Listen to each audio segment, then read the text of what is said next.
6 passos para você sair do deserto conjugal. Essa live é para você que hoje diz: meu casamento está parado, vivo numa crise conjugal, eu não sei o que fazer para que meu casamento mude. Então fica aqui ligado comigo.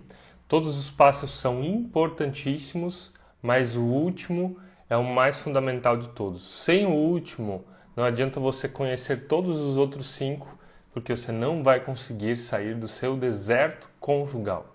Gente, deserto. Deserto é um lugar de sofrimento. O deserto é um lugar onde você precisa ter muita persistência. É no deserto que as pessoas morrem, é no deserto que se passa fome, é no deserto que se passa sede, é no deserto que se passa frio à noite e é no deserto que se passa calor durante o dia. Por isso o deserto é um lugar muito difícil de se sobreviver. Mas deserto, e agora olhando para a Bíblia, deserto sempre foi um lugar onde Deus fala com as pessoas e os seres humanos de uma forma especial e gigantesca. Então se você está aqui e está dizendo: estou passando por um deserto na minha vida, estou passando um deserto na minha vida conjugal, 2 coisas você precisa ver antes da gente olhar os passos. Primeira coisa, o deserto da tua vida, ele não é só sofrimento, mas todo deserto, ele é uma grande oportunidade de mudança, uma grande oportunidade de Deus falar com você. Eu digo isso pela minha vida. O que eu vivo hoje no Você e Eu é fruto de um grande deserto que a Suzy e eu passamos na nossa vida. A nossa principal crise não foi no casamento, mas foi uma crise de vida. E quando a gente achou as respostas, ou Deus nos mostrou as respostas para dentro daquele deserto que nós estávamos vivendo, a gente começa a andar e anda em direção à Terra Prometida, agora assim falando de uma vida um pouquinho melhor. Então lá na Bíblia, é no deserto que Deus chama Moisés. Moisés estava lá no deserto trabalhando e Deus fala com ele lá na sarça. No Novo Testamento, é no deserto que Jesus é levado para ser tentado pelo diabo e Jesus vence as tentações, e quando Jesus vence as tentações, ele é capaz do quê?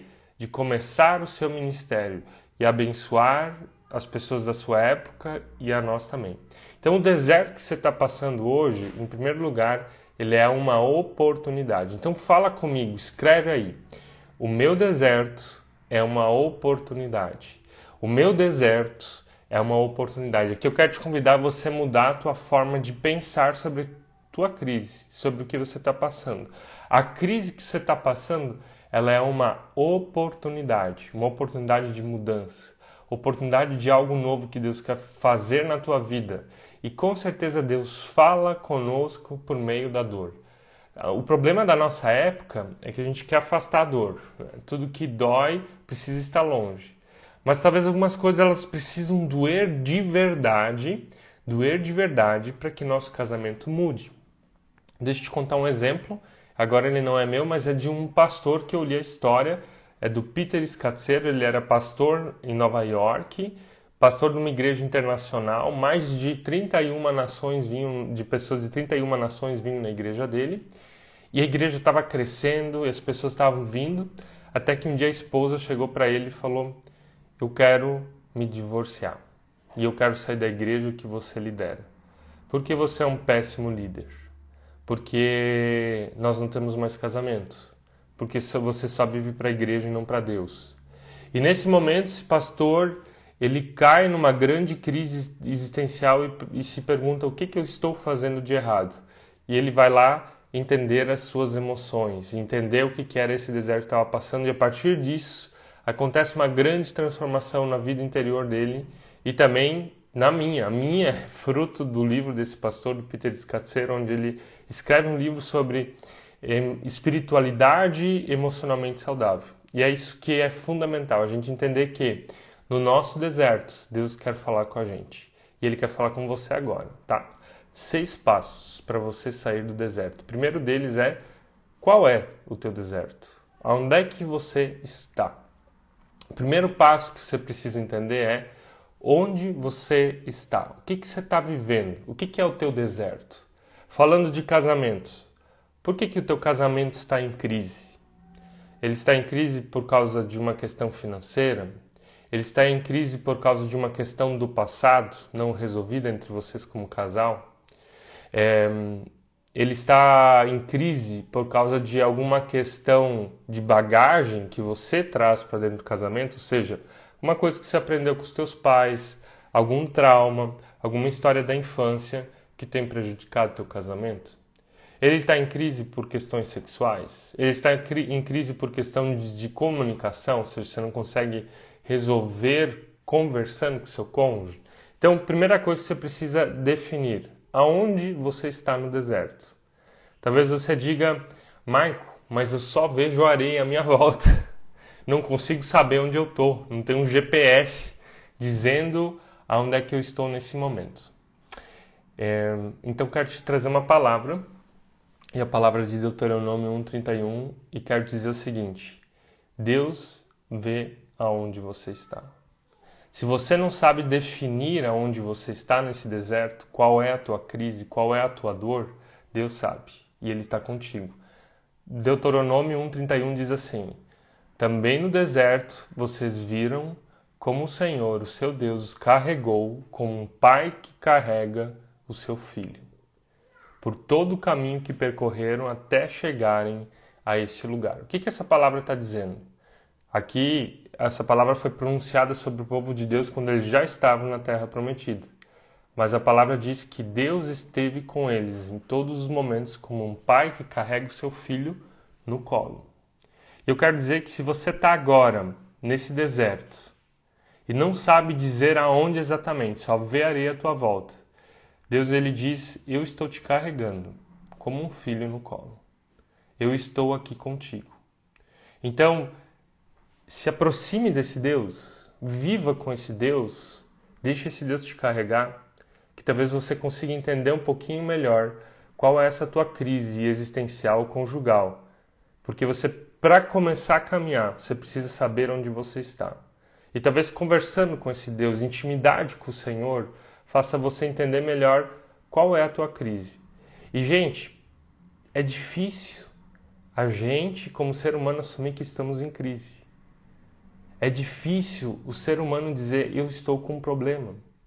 Mas se a gente não faz isso, se o nosso orgulho ele não é quebrado, e você não assumir que você é pecador, que o teu orgulho precisa ser quebrado, que você está num momento de crise, que Deus quer intervir, você também não vai sair dele. Então, primeiro ponto, assuma e identifique. Onde é que você está nesse deserto? Lembre que esse Deus está com você. Antes eu falei daquele autor, do Peter Scazzero, e a Esther nos acompanha aí de vez em quando, lá da Alemanha, Esther. Qual cidade que vocês estão na Alemanha, Esther? Dizendo que ela leu esse livro por indicação nossa, tá? O Peter Scazzero escreve livros fantásticos. Ele fala sobre inteligência emocional de um ponto de vista cristão. Então tem o líder emocionalmente saudável, espiritualidade emocionalmente saudável. Tem um livro só para mulheres também, Aprenda a Dizer Não, que é da esposa dele. Ou seja, são fantásticos os livros dele. Se você quer aprender inteligência emocional, leia os livros dele. Hanover, legal, Esther. Legal que você nos acompanha. Essa live hoje de manhã é internacional, não só do Brasil, mas também da Alemanha. E você, que está aqui nessa live comigo, de qual cidade você me assiste? Escreve aqui nos comentários para eu saber, daqui a pouco eu vou estar lendo. Qual é a tua cidade? Eu, Maico, a Suzy e eu, nós vivemos em Pomerode, Santa Catarina. Pomerode é uma cidadezinha do lado de Blumenau, bem pequena, tem 30 mil habitantes, mas bem bonita, muito boa de se viver. E você, qual cidade você nos acompanha? A gente está falando do deserto, saber aonde nós estamos, certo? Então eu quero saber onde é que vocês estão agora geograficamente e não só no sentido emocional ou conjugal. Primeiro passo, gente, vamos recapitular então, saber aonde eu estou e que Deus está comigo. Segundo ponto, saber aonde eu quero chegar. Aonde eu quero chegar no ponto de vista conjugal ou da minha vida. É o que a gente faz no GPS. O GPS ele identifica onde você está e ele identifica aonde você quer chegar. Qual é a cidade que você deseja ir? Qual é a rua que você deseja chegar? Quando eu estou no deserto, eu preciso entender em qual local eu estou e para qual local eu desejo ir. Se nós pegarmos aqui a história da Terra Prometida, a história do povo de Deus que peregrinou pelo deserto durante 40 anos, Eles estavam no Egito, nem estavam no deserto, mas no Egito, e caminharam em direção a Canaã. A Bíblia ela escreve, e os espiões, quando viram aquela terra, eles falaram que é uma terra onde emana leite e mel, ou seja, uma terra de prosperidade, uma terra onde se tem o que comer, o que beber e viver bem. E Deus diz, é para essa terra que eu quero levar vocês. Então você está agora numa crise. A gente falou de diversas crises que você pode estar passando. O que você deseja para a tua vida que você tem colocado na presença de Deus? O que precisa mudar no teu casamento? Talvez você fale, vamos ao ponto de vista financeiro. Nós estamos com uma grande dívida financeira. Nosso sonho é pagar essas dívidas e ter uma casa própria. Seria um sonho, amém? Ou talvez você diga, nós hoje só conseguimos brigar, não resolvemos as nossas questões na conversa, no diálogo, não temos tempo em casal. Então nosso sonho é talvez trabalhar menos, ter mais qualidade, ter mais tempo em casal. Seria uma forma de ter um sonho. Defina para você aí, qual é o teu sonho? Qual é a tua visão extraordinária? Como é que é a tua Canaã? Aquela terra que emana leite e mel, onde Deus também te deseja levar. Maico, posso fazer planos? Deve. A Bíblia nos diz duas coisas sobre planos. Uma delas é, apresente os teus planos perante o Senhor e Ele fará com que eles possam dar certo. Segunda coisa é que o nosso coração pode fazer vários planos, mas nem todos eles estão de acordo com o coração do Senhor. Então, sim, faça esses planos, descreva a tua Canaã matrimonial. Tem alguém aqui no fundo gritando, tô pronto. Eu acho que é o nosso filho menor no banheiro chamando minha esposa, tá? Desculpem aí os ruídos do fundo. Então, saiba onde você quer chegar. Vamos ao exemplo então, tá? Estou aqui em Pomerode e desejo chegar numa cidade. Então aqui nós temos a Sil e o Guinho, que moram em Pouso Alto, Minas Gerais. Eu posso querer estar na minha cidade e ir até Minas. Deixa eu ler as cidades aqui. Itaquaquecetuba, São Paulo, Constantina, Rio Grande do Sul, Acaira, Ajaque, Anapu, no estado do Pará, que legal, olha só. A Jéssica do Ceará, Ceará, Santa Catarina, desculpa. A Sila de Recife, Pernambuco. Então, gente, legal que vocês nos acompanham e legal que a gente está aqui do Brasil todo, norte ao sul e na Alemanha também, né? Então eu preciso saber onde eu estou, onde quero chegar, qual é a minha terra que emana leite e mel. Você já procurou fazer isso? A Suzy e eu, nós temos aqui na nossa casa nosso painel da vida extraordinário. O que é esse painel da vida extraordinária?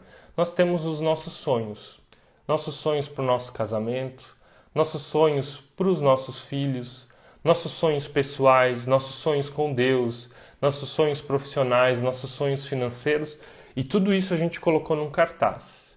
E esse cartaz nós colocamos atrás da nossa porta. E atrás da porta do nosso banheiro. Então, toda vez que a gente vai no banheiro, a gente vê aquele cartaz com aquelas imagens que representam os nossos sonhos, a nossa Canaã. E também dentro daquele quadro, desse cartaz, também tem espaços em brancos onde nós escrevemos os sonhos de Deus. Ou seja, o que Deus também deseja para a nossa vida e que talvez nós não vemos nesse momento. Então, para você sair do deserto, você precisa disso, você precisa de uma visão. Uma visão dessa terra que emana leite e mel. Senão, você fica lá peregrinando dentro do deserto e não sai dele. Talvez morra dentro dele. Você já fez isso? Você já escreveu os teus planos, os teus sonhos? Você já materializou eles num painel? E você está orando por isso? E visualizando por isso? Gente, isso não é para gerar frustração, mas inspiração. Inspiração na caminhada. É muito gostoso saber aonde a gente quer chegar. E aqui, é claro que eu preciso aprender a ter prazer e processo nessa caminhada de aprendizado até chegar lá. Mas eu preciso ter um objetivo último. E quando eu chego lá, eu atinjo ou mudo esse sonho, crio um novo. O ser humano precisa disso. Não é à toa que o alvo maior do cristão é a eternidade. Deus diz que haverá uma nova terra, Nova Jerusalém, um lugar de prosperidade, um lugar sem briga, um lugar de paz, um lugar da presença de Deus. Ou seja, esse é o objetivo final de todo cristão aqui na Terra. Mas enquanto você está aqui nessa caminhada, quais são os objetivos de vida, os seus propósitos de vida, de vocês como casal? Então aqui vem o segundo passo. Quando você deseja sair do deserto conjugal, você precisa saber aonde você quer chegar. Qual é o teu destino? Qual é o teu propósito? O que você deseja, pensando agora no casamento, para que ele seja diferente, para que ele seja uma caminhada prazerosa até lá, e não só um vagar em torno de si mesmo. O terceiro ponto é entender o que te impede de chegar lá, o que te impede de sair do deserto. E aqui, se olharmos para a história do povo de Deus, o povo que saiu do Egito não foi o povo que entrou em Canaã, mas foram os filhos deles. E a partir deles, Deus cria a história dele com a descendência desse povo que saiu do Egito. Por quê? Porque o povo que saiu do Egito continuou vivendo com a mentalidade de escravo.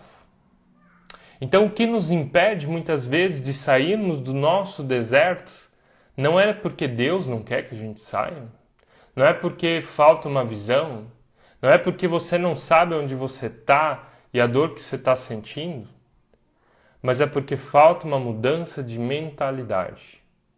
Um novo jeito de pensar, um novo jeito de agir, um novo jeito de se posicionar, um novo jeito de sentir, um novo jeito de se amar como casal, um novo jeito de se relacionar. É mentalidade, gente. Quando Jesus fala que o problema não é o que sai da boca, mas o problema está no coração, ele se refere a coração como cérebro. Na época que a Bíblia descreve a palavra coração, se ela fosse traduzida hoje corretamente, seria cérebro. Porque para os povos antigos, para os hebreus, para os gregos, o lugar do coração era o lugar dos pensamentos, dos sentimentos, da atitude, da moralidade e da ética. Então, é no coração, e aquilo que sai da boca, o problema está no coração. O que ele está querendo dizer com isso? Ele está querendo dizer que o nosso coração precisa ser mudado para que o nosso entorno mude, nossas atitudes, palavras e tudo mais. E se eu falo que talvez a tua mentalidade precisa ser mudada, é o teu coração. É a tua fonte dos pensamentos, a tua fonte das palavras, a tua fonte dos sentimentos, a tua fonte de moral, a tua fonte de conduta e de ética. É ali que precisa acontecer uma mudança para sair do lugar onde você estava. E qual é a tua mentalidade de hoje? Se você viu a nossa postagem de hoje no Instagram, é um vídeo de humor, começo do vídeo, onde tem um casal, estão indo para o altar e o noivo coloca um cartaz atrás dele, cola um cartaz atrás dele, escrito Help Me, ajude-me em inglês.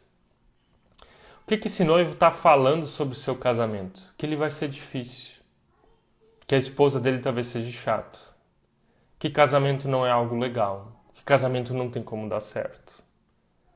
E isso é mentalidade. É aquilo que nós pensamos e pronunciamos e profetizamos com as nossas palavras sobre a nossa vida e a nossa situação. O que você tem pensado sobre o teu casamento? O que você tem pronunciado sobre a vida do teu marido e sobre a vida da tua esposa?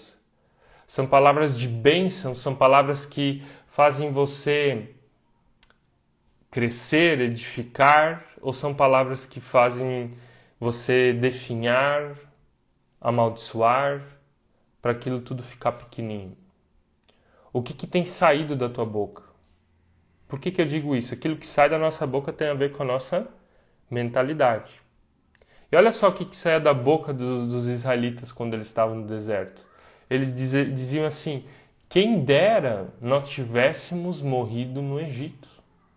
Quem dera nós tivéssemos morrido no Egito, ou mesmo aqui nesse deserto. Porque Deus está nos trazendo para essa terra. Eles se questionam, eles se perguntam, e eles dizem aqui, só para nos deixar cair a espada? E ele diz, não seria melhor nós voltarmos para o Egito? Ou seja, a mentalidade do povo escolhido de Deus no deserto continua sendo a mentalidade de escravo, que se contenta com pouco, porque não conseguem entender a visão de Deus para eles. Onde eles murmuram, reclamam, dizem que é melhor voltar, que é melhor morrer no deserto, morrer no Egito, ser escravo, ficar vivendo numa situação, desculpa dizer, de merda. E a mentalidade deles não muda. E por isso Deus escolhe a nova geração para entrar na nova Canaã. E aqui eu quero te chamar hoje a deixar a tua mentalidade de escravo para trás. Aquilo que te trouxe até aqui, falando em termos emocionais, espirituais e comportamentais, não é aquilo que vai te levar para você caminhar em direção à vida que você deseja, a visão, a nova Canaã. Então eu quero te convidar agora a você realmente identificar o que precisa mudar na tua forma de pensar. O que precisa mudar na tua forma de falar. O que precisa mudar na tua forma de se comportar. Ou seja, coração. Tudo isso é coração na Bíblia, gente. Mentalidade de escravo não leva a nova terra prometida. Deus quer o povo dele, o povo escolhido para a terra prometida. E não o povo escravo. Como identificar uma mentalidade de escravo? Eu falei de 3 coisas aqui, Esther. 3 coisas. A delas é aquilo que eu falo, aquilo que eu sinto ou penso e aquilo que eu faço. Jesus diz que é pelos frutos que vós conhecereis a árvore. Então, mentalidade escrava tem a ver com as sementes que foram semeadas na minha vida no passado e são os frutos que eu colho hoje. Por exemplo, a Paulo escrevendo aqui, tenho muita mágoa, mentalidade de escravo. Agora, não estou falando negativo de você, Paula, mas mentalidade escrava no quê? A mágoa, ela me impede de sair do deserto. A mágoa é estar preso a uma situação do passado. Alguém me machucou, talvez teu marido te machucou, falou alguma coisa, te ofendeu, e você fica presa a uma situação do passado e não consegue dar esse próximo passo. A culpa, a raiva, o sentimento de injustiça, todos os sentimentos negativos estão relacionados a estar preso em algum momento do tempo e nos impedir de dar um próximo passo. Mentalidade de escravo significa que, primeiro, tem a ver com isso, também tem a ver com eu não conseguir confiar. Você crê, agora bem sinceramente, você crê que Deus tem o melhor para a tua vida? Você crê que Deus tem o melhor para a tua vida? Talvez você diga assim, eu já disse muitas vezes assim também. Mas como assim? Deus tem o melhor para a minha vida?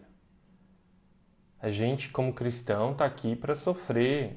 A gente aqui na vida, nessa vida aqui na Terra, está aqui para carregar fardos, para que seja difícil. Gente, se você ler a Bíblia e entender a obra de Jesus por completo, por exemplo, a carta de Filipenses, capítulo 2, fala de Jesus, que Jesus era rico, se fez pobre, era Deus, se fez homem, era cheio de graça, se fez humilde, com um propósito, para que todo joelho o reconheça, todo mundo dobre seu joelho perante ele, mas para que ele volte para o lugar de onde ele veio com mais honra e mais glória. Ou seja, a obra de Jesus é descer, viver e subir lá de onde ele veio. E a nossa vida cristã, ela tem sofrimentos, ela tem dores, e Deus fala conosco por meio desses sofrimentos e dessas dores. Mas se esses sofrimentos e essas dores são o meu dia a dia, eu criei um novo ídolo. E qual que é esse novo ídolo? São sentimentos negativos. Uma idolatria emocional. Estou colocando a mágoa no lugar de Deus. Estou colocando o meu sofrimento no lugar de Deus. Estou colocando a minha raiva no lugar de Deus. Estou colocando o bom comportamento de ter que passar por dificuldades no lugar de Deus. Gente, sofrimento faz parte, mas não faça o teu sofrimento um ídolo. Foi o que os israelitas fizeram aqui. Não seria melhor a gente voltar para o Egito? Eles não conseguiram se desvencilhar do passado. Então não coloque o teu sofrimento no pedestal.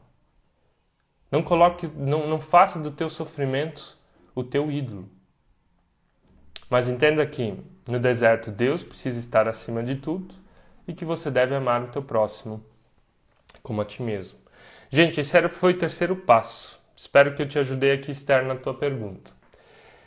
O que nos impede de chegar lá. E agora vem o quarto passo, que é entender que nós precisamos de persistência. O povo de Israel pensava em desistência. E Deus chama o povo a persistência. A nossa tendência agora, como seres humanos, quando nós passamos por uma crise, por uma dor, é sempre desistir e procurar o caminho mais fácil. Ah, não está legal o casamento, separa. Não gostei de tal lugar, não vou mais. Tal pessoa falou alguma coisa que me ofendeu, não falo mais com ela. É a nossa tendência, procurar os caminhos mais fáceis. É cérebro humano.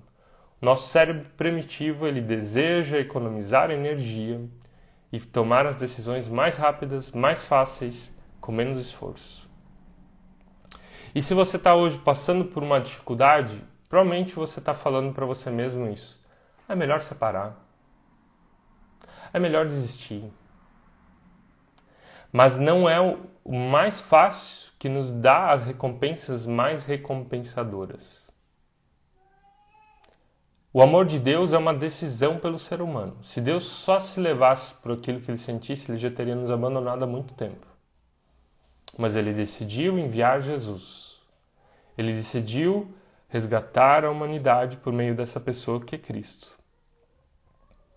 E nós, como seres humanos, precisamos nos inspirar nesse amor, que é uma decisão. É uma decisão que nos permite continuar. Agora eu não estou dizendo você ser burro ou burra. Desculpa falar dessa forma. Tonta ou tonto. De você tolerar erros morais do seu cônjuge. E dizer, vou persistir. Não estou falando isso. Mas eu estou falando por coisinhas. Não desista simplesmente. Não jogue tudo para o alto. Entenda que a persistência, tá? Entenda que a persistência ela é necessária. A persistência até é uma virtude cristã. Que a fé de você seja perseverante, é o que o apóstolo Paulo fala lá na frente. Não se deixem abalar pelos sinais do fim dos tempos, mas continuem firmes, inabaláveis. Então, se você quer caminhar pelo deserto, você tem que entender que deserto não é um lugar fácil de caminhar. Passar por sofrimento e dor não é fácil. Então, você tem que ter persistência. Para ter persistência, você tem que ter preparo, hidratação. Entender que é uma caminhada difícil, mas que vale a pena. Que vale a pena. Então, esse foi o quarto ponto. Vamos lá para o quinto ponto. Antes eu falei de uma nova mentalidade. Agora você também precisa criar novos hábitos. Um novo jeito de viver, com novas regras, com novas leis. É no deserto que o povo de Deus recebe um mandamento. Os 10 mandamentos e várias leis, como se comportar de uma forma diferente. Porque antes eles tinham a mentalidade de escravos e agora eles têm mentalidade de livres. E dentro dessa liberdade precisa ter ordem e organização. Então fala aí comigo, escreve aí primeiro assim: eu sou livre.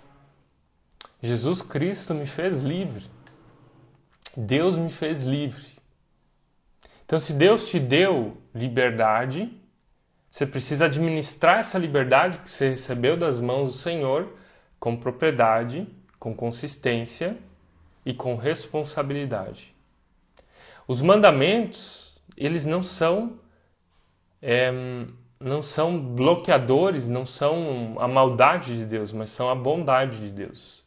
Os mandamentos querem ajudar o povo a se orientar, a aprender a caminhar de uma forma livre, tá? Olha aqui, a Sil e o Guinho, ou Silguinho, não sei o nome de vocês direito, escrevendo aqui: eu sou livre, Jesus Cristo me fez livre. Exatamente isso. Essa nova mentalidade, com essa nova mentalidade vem um novo comportamento, uma nova ética, uma nova moral, um novo jeito de viver. E o casamento também precisa disso.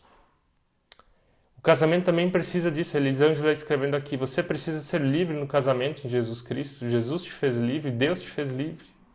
E o teu cônjuge te fez livre. E é com essa mentalidade de liberdade é que vem um comportamento de liberdade. E não de libertinagem, de liberdade. De liberdade de amar, de liberdade de perdoar, de liberdade de ressignificar, de liberdade de viver algo novo. Os mandamentos que vêm sobre o povo de Deus no deserto é algo novo que vem sobre eles. É um recomeço. É uma bênção.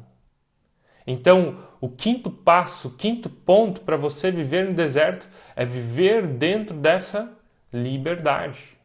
É viver dentro desse algo novo que Deus tem te dado, que te leva a um novo comportamento. Alguém livre não se comporta mais como escravo. Alguém livre não fica mais olhando para o passado, que nem o porco que fica se remoendo na própria lama, nas próprias fezes dele. Mas alguém livre olha para o futuro. Alguém livre olha para as promessas do Senhor. Alguém livre olha para essa visão que a gente falou antes. Alguém livre fixa os seus olhos no Senhor, porque quando eu buscar a Deus e o reino de Deus e a sua justiça, todas essas coisas vos serão ou me serão acrescentadas. Então a liberdade me ajuda a fixar a minha vida, o meu casamento nas coisas do alto e estabelecer as prioridades certas. Deus em primeiro lugar, o meu próximo como a mim mesmo, ou seja, amar o meu próximo como a mim mesmo. E aqui eu quero deixar uma coisa bem clara para você. Eu, Maico, estou vendo coisas na internet que nem eu me acredito. E recém nós fomos num culto e nem eu me acreditei no que eu ouvi. Onde dentro das igrejas cristãs a gente está falando de idolatria familiar. Onde pastores estão dizendo que as pessoas não estão indo para a igreja porque estão passando tempo com os seus filhos ou com a sua esposa. E que a igreja é que vai ser salva e não as famílias. Gente, Deus cria primeiro a família. Igreja é só uma ferramenta para que pessoas conheçam a Deus. A igreja ela não está acima da família. E Deus quer sim que você ame primeiro os teus filhos, primeiro o teu cônjuge, lógico, e depois os teus filhos. E quando ele fala, ame o próximo como a ti mesmo, o primeiro próximo que você precisa amar é a tua esposa e os teus filhos. Se você é uma pessoa casada, Deus colocou sobre as tuas mãos e sobre a tua confiança não a igreja, mas a tua esposa, ou teu marido, teu cônjuge no caso, e os teus filhos. E depois vêm as outras pessoas. Aqui tem uma ordem de prioridade. Não é à toa que o apóstolo Paulo fala para Timóteo lá no Novo Testamento que quem deseja ser líder, bispo da igreja, precisa primeiro aprender a liderar e governar a sua família, ser um bom exemplo com a sua família. Então, gente, quando nós falamos dessa nova mentalidade, não é você começar a negligenciar a família achando que você está fazendo algo para Deus. Ele não pede isso de você. Cuide com essas conversas. Sim, Deus está acima da família. Amar a Deus está acima de amar minha esposa e os meus filhos. Mas depois, em ordem de escala e prioridade, vem esposa ou cônjuge e depois vem os filhos. Que fique claro isso para você. Então, o quinto passo foi você entender que nós precisamos ter um novo jeito de viver, que é o jeito de liberdade. Foi para isso que Cristo nos criou. E agora, o último passo e o mais importante. Você está preparado? Você está preparada para ouvir esse último passo? O último passo para você sair do teu deserto é entender que no deserto ninguém caminha sozinho. Ninguém caminha sozinho no deserto. Você está passando por uma crise. Você não vai sair sozinho dessa crise. Vocês estão com problema no casamento? Vocês não vão sair sozinhos desse casamento. Agora eu não estou profetizando, não estou dizendo que é impossível. Mas é muito mais difícil. É muito mais difícil. você sair de uma dor, de uma crise sozinho. Você precisa de pessoas ao seu lado. Você precisa conversar sobre o assunto. Você precisa talvez ler algum livro. Você precisa buscar informações. Você precisa abrir o teu coração. Não é à toa que na caminhada no deserto Deus esteve com o povo o tempo todo presente. Durante a noite com uma coluna de fogo e durante o dia com uma nuvem que gerando sombra. Não é à toa que Deus colocou líderes para levar o povo nessa caminhada. Não é à toa que Deus chama um povo para caminhar dentro do deserto e não pessoas individuais.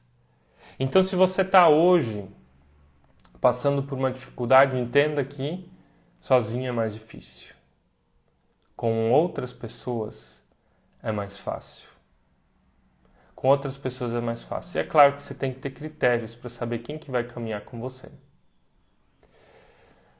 A maior crise da minha vida, que eu acho que não foi uma crise conjugal, mas eu senti ela no casamento também, foi quando eu morava na Alemanha, era pastor de jovens, e num determinado momento eu liderava um grupo de jovens ali, e eu cheguei no encontro, numa noite, abri a porta da igreja, do local onde a gente tinha os nossos encontros, e não veio ninguém. Não veio ninguém. Imagina você sendo pastor de um local. Imagina você tendo um negócio, abrir a porta do teu negócio e não entrar ninguém na loja para comprar alguma coisa. Imagina você sendo pastor de um lugar e ninguém entrar lá naquele lugar. E foi essa experiência que eu tive, ninguém entrou. E eu fiquei me perguntando, Michael, o que você está fazendo de errado? O que você está fazendo de errado? E eu acreditava que fazia tudo o que os jovens precisavam, que eu sabia me comunicar com eles, que eu fazia as coisas com jeito, me esforçava, realmente me esforçava. E eu entendi naquela noite que não era o que eu estava fazendo, ou estava deixando de fazer. Eu entendi naquela noite que era o que eu não estava sendo. E aquele foi o ápice da dor para mim, abrir a porta da igreja e ninguém entrar nela. E naquela noite eu decidi algo precisa mudar. Algo precisa mudar. E eu me inscrevi numa mentoria na época, que era uma mentoria de pastores, era uma mentoria em grupo, eram em torno de 15, 12 pastores e nós tínhamos 2 pessoas que nos acompanhavam, a gente se encontrava tipo a cada 2 meses, durante 3 dias, era uma espécie de vários retiros espalhados durante 2 anos. Então eu entrei num processo de 2 anos de restauração pessoal. E eu comecei a entender tudo isso que a gente está falando aqui, mentalidade, espiritualidade, emoções, passado, comportamento, visão, trabalhar minha liderança, autoliderança. Sabe qual é a pessoa mais difícil de liderar? Não é quem está acima de você, não é o teu chefe. Não é quem está abaixo de você, que são os teus filhos. Não é quem está ao teu lado, que é o teu cônjuge. Mas é o que está dentro de você. Aquilo que está dentro de você.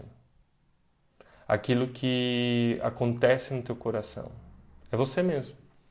E é isso que eu entendi. Mas eu só entendi isso porque tinham pessoas ao meu lado. E ali isso faz agora uns 6, 5 anos para cá, que foi o pontapé de uma grande transformação na minha vida. Tanto é que você e eu é fruto dessa época, onde eu comecei a entender coisas e partes da minha história que eu não tinha entendido. A minha vida mudou, a minha igreja mudou, o meu casamento mudou, o meu relacionamento com os meus filhos mudou. Me tornei um novo homem, um novo pai, um novo pastor, com um novo posicionamento, com uma nova mentalidade, com uma nova forma de falar, tá? Então, não caminhe sozinho no deserto. A tendência de quem procura caminhar sozinho no deserto é a morte. Não estou dizendo que você não vai conseguir, não quero trazer isso sobre a tua vida. E agora a morte conjugal, a morte espiritual, a morte emocional. Então a gente precisa de pessoas. Que tipo de pessoas a gente precisa? Talvez você diga, eu só tenho hoje condições de ter um amigo ao meu lado. Então tem um amigo do teu lado, tem um irmão, uma irmã da igreja que você pode confiar. Talvez você diga, eu tenho o meu pastor local do meu lado. Então você tem o teu pastor local do teu lado, você vai lá fazer terapia pastoral, vai se encontrar com essa pessoa, vai fazer um discipulado, vai ter um acompanhamento na tua vida de fé. Talvez você diga, eu quero investir na minha vida. Então você contrata alguém para estar ao teu lado. Um psicólogo. Eu, Maico, acompanho casais, ajudo pessoas a trabalharem no seu desenvolvimento emocional, pessoal, conjugal. Então talvez seja isso que você precise. Eu não sei o que você precisa e o que se encaixa dentro da tua situação, mas você está vivendo isso. Então escolha e tome alguma decisão. A Paula falando aqui, ó, eu não tenho ninguém para confiar e vou começar a fazer terapia com psicólogo não crente. Tem psicólogo e psicólogo, tem médico e médico, tem pastor e pastor. Então, eu cuidaria muito bem quem você, se eu estivesse no teu lugar, quem você vai escolher. Que tenha referências. Que tenha referências, e se a gente falou antes no ponto 2, no passo 2, que a nossa visão, ela também, os nossos planos, eles precisam estar alicerçados aos planos do Senhor, que essa pessoa que você traga ao teu lado, que ela também tenha essa visão, tá? Eu acho que é bem fundamental isso. Você e a Suzy são mais que vencedores, minha inspiração, 24 anos casado e aprendendo, obrigado por todos os ensinamentos. Legal, casal, que Deus abençoe vocês. Sil e Guinho, Paula falando aqui, ou Rafael falando para Paula, tenha cuidado com o psicólogo, irá te conduzir, principalmente por ele não ser cristão. Então deixei meu alerta aqui. Paula dizendo que conseguiu pelo SUS. A gente também já, no nosso começo, tá, de casamento, a gente também foi acompanhado por um psicólogo do SUS. A gente não tinha dinheiro, não tinha condições de fazer algo diferente. Como eu falei, você tem que perceber os valores. E talvez você vai lá 1, 2 vezes, você percebe se esses valores eles condizem. E talvez valha a pena você investir dinheiro. Maico, investir dinheiro? Pois é, gente, ano passado eu tive 2 pessoas que me acompanharam. Depois de passar por todas essas crises, claro, com 2 focos diferentes. Um era a questão das emoções, tinha uma coaching, e outra na questão empresarial. Mas teve 2 pessoas que me acompanharam. E, cara, os ganhos que a gente tem, pessoas olhando de fora para a nossa história, para aquilo que a gente está passando, é fantástico. Quando você está andando de carro, você só vê uma parte, né? Você está bitolado com aquilo que às vezes está acontecendo do teu lado. A pessoa com a qual você conversa, ela consegue ver a tua vida a partir de uma outra perspectiva. Tanto é que, lá no Novo Testamento, o Paulo era o mentor do Timóteo. E ele aconselha o Timóteo a abrir o seu coração. Gente, 6 passos para você sair do deserto. Primeiro passo é você saber onde você está. Segundo passo é você entender qual é a tua Canaã, tua vida extraordinária. Desenhe, escreva, faça isso concreto. Terceiro passo, entender o que te impede de sair no deserto. Comportamentos, atitudes, sentimentos, mentalidade. Quarto passo é a persistência, é não desistir. Quinto passo é um novo jeito de viver, os novos mandamentos, a nova vida, a vida livre. E o último passo é você ter alguém ao teu lado. Amém? Se você acredita que precisa de mim, me manda uma mensagem lá no direct. Eu vou te mostrar possibilidades como eu posso te acompanhar. Mas não permaneça sozinho. Tem alguém ao teu lado, tá? Que Deus te abençoe grandemente nesse dia. Essa aula ela vai ficar salva, vai ficar gravada lá no nosso canal do YouTube. Amanhã ela vai ser salva lá. Também no nosso podcast no Spotify. Você pode ouvir ela de novo lá. Então compartilha ela, faça com que esse conteúdo chegue até mais casais, a mais pessoas, a mais igrejas. E nos vemos de novo. Nos vemos de novo aqui na próxima terça-feira, 7h30, com essa live que chama Deus, Você e Eu. Precisando, tá? Precisando, manda uma mensagem no direct, a gente pode falar mais sobre a tua situação lá, tá? Paula, escreva lá no nosso direct, a gente continua a conversa lá. Em algum momento do dia a gente vai estar te respondendo, tá bom? Deus abençoe você e até a próxima terça-feira.